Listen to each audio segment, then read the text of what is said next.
What's up guys, Untitled Studios here, and today we're going to be doing the full maintenance guide for the Lupe Pure Cordless, bagless, upright, cordless vacuum cleaner. I just said cordless twice. So, if your Lupe Pure Cordless is for whatever reason not performing as well as it used to, or you just want to watch this video in preparation for whenever you get your Lupe Pure Cordless, just to make sure that you know how to maintain everything correctly, this is the video for you. So the first thing to do, in my opinion, is before you start doing any work on your Lupe Pure, oh look, there's a little ladybug. Oh, I just knocked her off. The very first thing that I would do is I would remove the battery and set it aside to charge, so that way while you're cleaning up the rest of the machine, your battery can charge, and by the time all your parts are dry and you go to reassemble your machine, you'll have full power and be ready to clean. So if you press this turquoise button right up here, you can grab the battery and pull it straight out. And of course you can plug the power brick directly into the battery. I recommend charging the battery externally from the machine anyways, and definitely make sure the machine is in the off position, otherwise when you stick the battery back in, the machine's immediately going to turn on. So I'd say set the battery aside and charge that separately. Make sure to charge it in a safe environment, an environment that's not too hot for the battery. Generally, wherever you charge, it's probably going to be fine. So, the first thing that we're going to do is basically, while we go along and do basic maintenance on this machine, including cleaning up the brush roll, checking the filters, emptying the dirt cup and all that, we're also going to be checking for clogs along the way, so that way if your machine has a clog, then you'll know exactly where to check. So the first thing we're going to do is we're going to grab, you don't necessarily have to pull this entire piece off. This is the piece that holds both the attachments, but I figured that'd be easiest. We're going to pull off both of the attachments, make sure this doesn't have any damage to it, and it doesn't.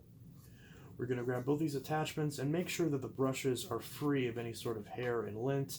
These lint pickers on the upholstery tool can get a lot of debris on them, so we're just going to make sure that that's all clean, and we're just going to look through and make sure there's no blockages anywhere in this. Make sure that that's in good shape. Same story with the crevice tool. Make sure that's all working. Brushes are relatively clean. Make sure there's nothing stuck inside the crevice tool. Everything looks good. Obviously, if you have blockages in your attachments, you're not going to have the best performance. We're also going to press this white button up here. I don't know if you can see that. So we're going to press this white button right up here, where the handle is. So this white button right here releases the handle. This will focus. So you just press this button and pull the handle straight out. And now we can check the handle for any sort of blockages. So flip up the wand cap and just kind of look down there. In my case, you can see light through it. Another thing to check for any sort of blockages, just take a coin of some kind. Turn on my autofocus. Just take a coin of some kind, drop it down. We can see it dropped out just fine. So we can tell there's nothing stuck in the wand. If there is something stuck in the wand, you can take a straightened coat hanger and stick it through there. You normally would be able to use something like a broom handle, but because this is tapered on the edge right here, you can't really stick something completely flat in there because of the bend. So you're going to have to put something a little bit more malleable in case you do get anything stuck in this wand. Then obviously once you're done, flip the cap down and set this aside. So the next thing we're going to do is we're going to check the bin and the filters. So right where the controls are on the top of the machine,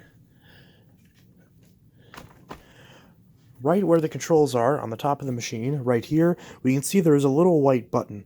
I think it'd be pretty helpful if Lupe decided to make this button a turquoise color like the rest of the machine on a newer revision, so this would be easier to see. But nevertheless, there's a white button here. Press this, and then the bin will actually pull off, and now you can just pull it straight off. You got to kind of wiggle it a little bit, but it pulls right out. And now we can set the main machine aside. And looking at this bin, there's a little turquoise button right here. We just push this, and you're going to have to sometimes kind of give it a little bit of encouragement Make sure that it opens. Sometimes this can get stuck, especially when it's new, and you want to dump out all the dirt. You want to shake it out, give it a tap, get all the dust out of it, and you want to empty it before it gets to this max line right here, so that way you don't lose suction. Then once you close that up, we can see right here is our filter, and we actually can see the entire cyclonic cassette right here. We can actually just grab this and pull it straight out. Now you can wash the bin, as well as wash this cyclonic cassette, as well as the filter that's contained inside that you can just pull straight out. Now, generally speaking, I recommend every time that you wash, or I should say every time that you empty the bin, you want to pull this piece out and make sure that there is nothing blocking this shroud. And if there is, you can use one of these brushes to brush it off, or you can use a damp cloth or rag, or you can even just wash it. But as you can see, there's a little bit of dust on here, but for the most part, as long as this shroud right here is clean, and as long as this hole and the cyclones over here on the inside of here aren't blocked, you should be okay. Now moving on to the pre-motor filter, we can see this is a two-piece filter, so again, make sure this is clean. Loop recommends cleaning both of these filters every single month.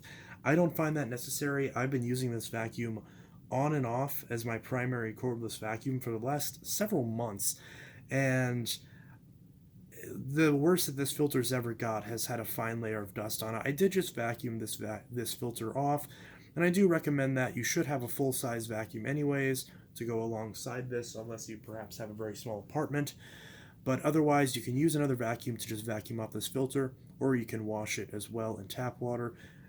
You can actually separate this. You can pull this foam piece off from this inner filter and just kind of twist it off. And you can wash both these pieces and let them dry for 48 hours. Once they're fully dry, just kind of push that back on, just like that. And once this is completely cleaned out, you can push this back in. I recommend at the very least, if you aren't going to wash this or anything, at least, again, make sure this screen is clear, make sure all these holes are clear, and also I would wipe the inside of this with a cloth, otherwise some dust can get on the outside of this, and you don't want that because this is the intake into the motor. So if there's any dust on the outside of this, that can get sucked into your motor and potentially cause some wear on your motor or on your Hepa filter. So once we put this filter back in, you can set that aside. We can look at the post-motor filter right here. So there's two tabs right here. We just grab and pull it straight off. So again, I don't see any real debris on this filter. It doesn't smell bad. I don't see any carbon dust or anything crazy like that. There really isn't much here. It looks pretty good. Now again, this is something where Loop does recommend cleaning this and washing it every month. Again, I don't really see that that's all that necessary. Mine looks fine, so I'm not even going to bother washing this, but it is an option if you would like to do so. I generally recommend not washing Hepa filters like this because the impurities in the water can actually get stuck in the filter and cause it to be in worse condition than before you washed it. And obviously in this case, there's no real carbon dust to wash out anyways. I generally recommend just changing these filters. But I would say that if you use this machine every day, I'd say probably wash this filter maybe every 2-3 months, give or take. And again, it all depends on your usage, how much you're using it for, how much fine dust you're picking up. And I'd say change this maybe every 6 months to a year. I wouldn't even say 6 months. I'd say change this every year or two. I probably wouldn't bother washing it. I will link replacement filters and pretty much every replacement part I can find in the description, or honestly, I'll just link Loop's store. They have pretty much every part you could need for this machine in their store, so you should be able to find whatever you're looking for. And that's pretty much that. While we're up here, we can see here is the intake for the motor. I don't know if you can see that. So here is the intake for the motor right here, and here is the entrance into the bin. Now the interesting thing is that this is actually a square entrance and it's a little bit elongated, whereas the actual entrance to the hose is round.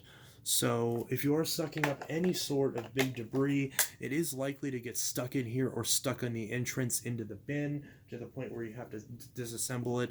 A lot of stuff can get stuck in here as well, in between it and the shroud. So you want to pull this apart if you do get anything stuck in here. And you'll know whenever something gets stuck because you'll hear the change in the motor's pitch. You'll be able to see it. And obviously, it won't be able to pick up anything as much or as good. So just make sure that this remains clear. Make sure you're not sucking up anything too big into this machine. This is another area where Loop could redesign this to have a round input. I personally don't know why they didn't do that in the first place. But that's something we'll discuss again in the full review. So again, there is a turquoise button right here on this machine. Turquoise is the name of the game. So turquoise button right here, push this, you can remove the main hose. If you have something stuck in this hose, the first thing I would do is while the machine is on, stretch the hose out as far as it can go. Because sometimes allowing the bit of air to pass through this is enough to pull the blockage through. Because usually the blockage isn't so stuck that this sort of thing wouldn't fix it, especially on a cordless machine like this. So the first thing that I would try is stretch out the hose as far as it can go and see if that allows enough air to pass through to pull whatever is clogged through. And even if it doesn't get all the way into the bin, if it can at least get to this point, then you can easily remove it. So that should do the trick. And again, if you are having problems getting something out of this hose, I wouldn't recommend a coat hanger because this hose is obviously very soft and flexible. But if you have a very, very, very, very, very, very thin broom handle, you might be able to fit it through here. But I don't know about that even because this is a very small diameter hose. I'm not really sure what you can get to fit in here.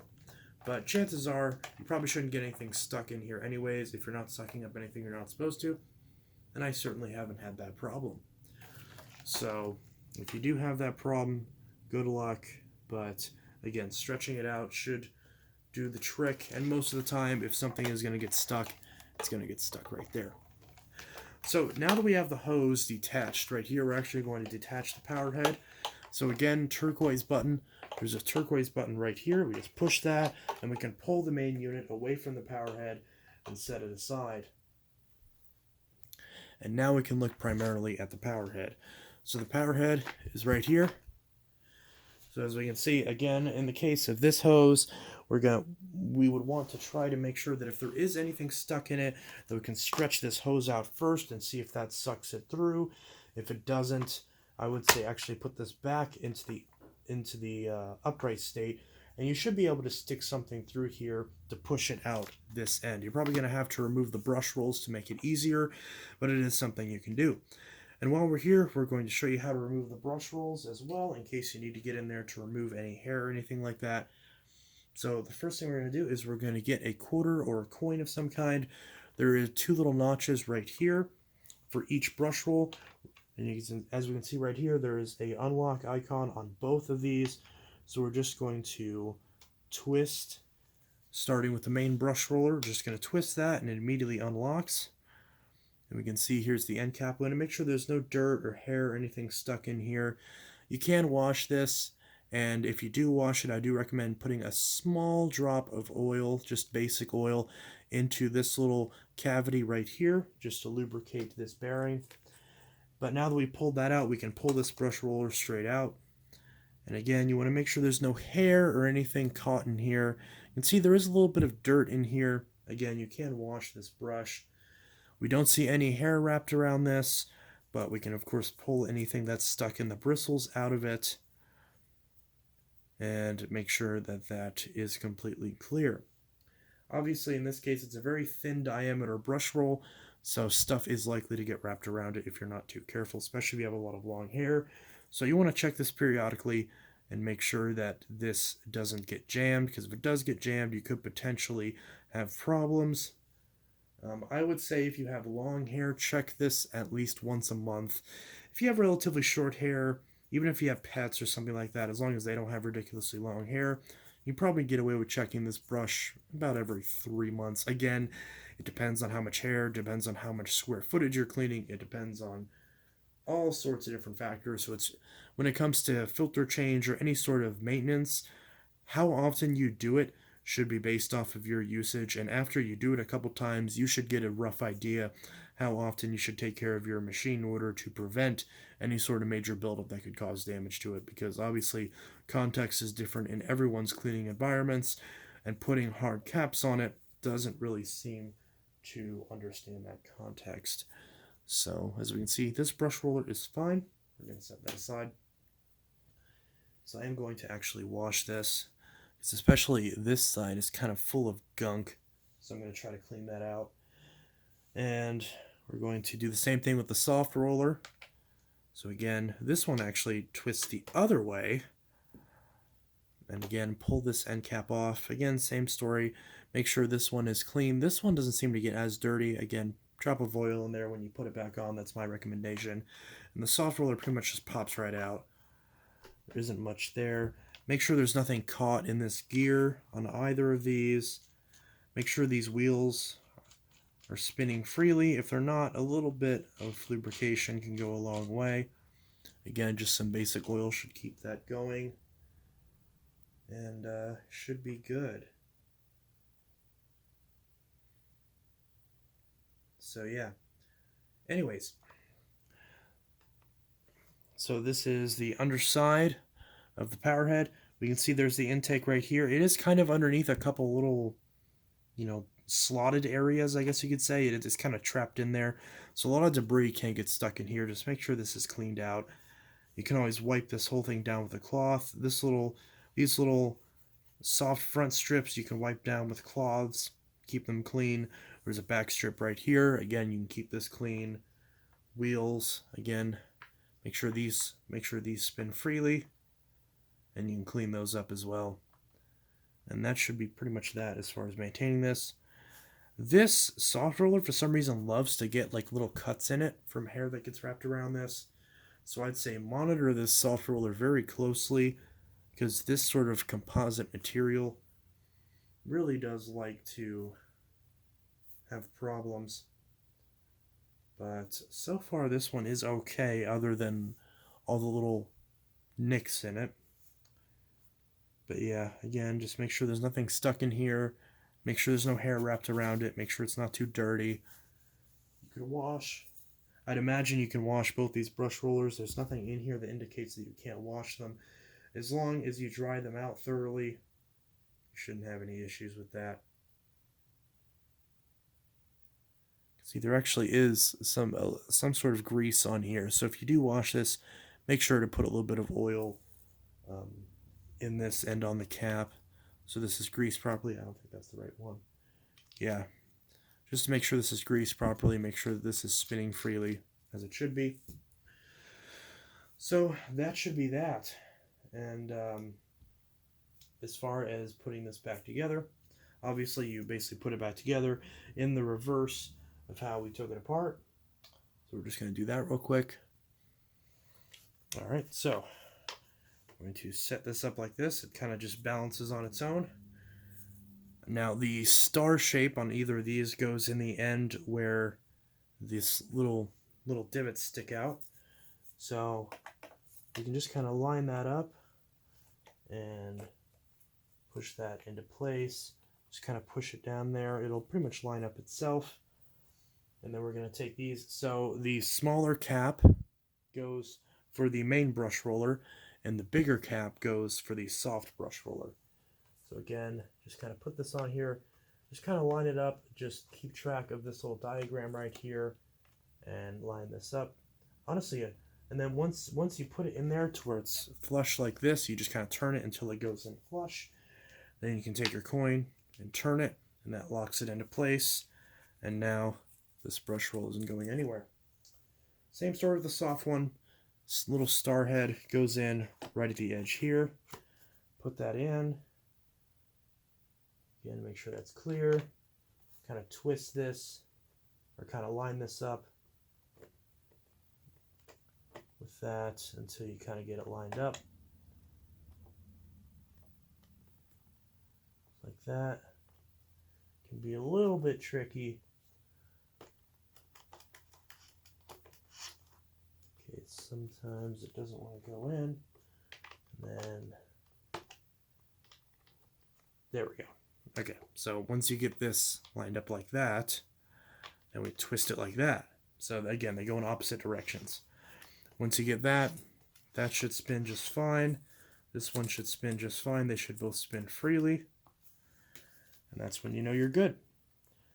So we're just gonna wipe this off real quick. Got some schmutz on it. Always want to make sure there's no schmutz on it. You can always spray this down with some antibacterial cleaner and wipe it down, especially if you got some sort of smell on it. Sometimes these can smell dirty after a while, so you can always clean that up however you like. Now, most people wouldn't recommend actually submerging this power head. I'm sure you can, as long as you dry it out properly. You let it dry for, usually if I submerge anything like this that would have a motor in it, I let it dry for at least a week. Ew, there is some sort of gross liquid on this for some reason. I don't know what that is. That's not good. Definitely clean that up. Definitely clean that off. You don't want that on your carpet. Anyways, so now that we've got that, again, you can submerge this cleaner head. I'm sure Lupe doesn't want me to say that, and I'm sure they don't want you to do that either. And for the record, if you do that, I'm not recommending that you do that, but I'm simply saying that I have done that before in cases where something is really nasty, and I have yet to break something. So I'm not liable if you break your vacuum cleaner, but that's just putting that out there. So then push this down until it clicks into place. You can see that's pretty self-explanatory. These little feet should face forward. This hose pops in right there, just like that. Again, obviously the battery goes in front, just like that. Oops, sorry, I just knocked that over. So obviously back here, Hepa filter goes on right back here. Oh, and there's a little foam pad in here as well that you can also mess with. You can also change that as well. I keep forgetting I honestly keep forgetting that's even in there. Hasn't been a problem yet. Hepa filter pops in just like that. And this little shroud piece with the filter in it. So this little edge right here goes towards the bottom in the bin. Put that in just like that. You'll be able to know whenever it actually is lined up properly. If it's keyed, it only goes in one way. Then you want to push this forward onto this until it clicks into place. Make sure, sorry, I keep knocking that. I'm trying to make sure this is in frame. Push that on until it's in place and push it till it clicks. Just like that. You heard that click. Handle pops right in the top. Pretty self-explanatory. Then obviously your attachments go right back on board the machine. So those go right back on board the machine. And finally, your battery plugs right in the front. So there you go. Now that we've done that, our Lupe Pure Cordless is fully back together. And that's that. So this is the full maintenance tutorial for your Lupe Pure Cordless. Now hopefully your Pure Cordless is up and running and all cleaned up, and we can give it a run.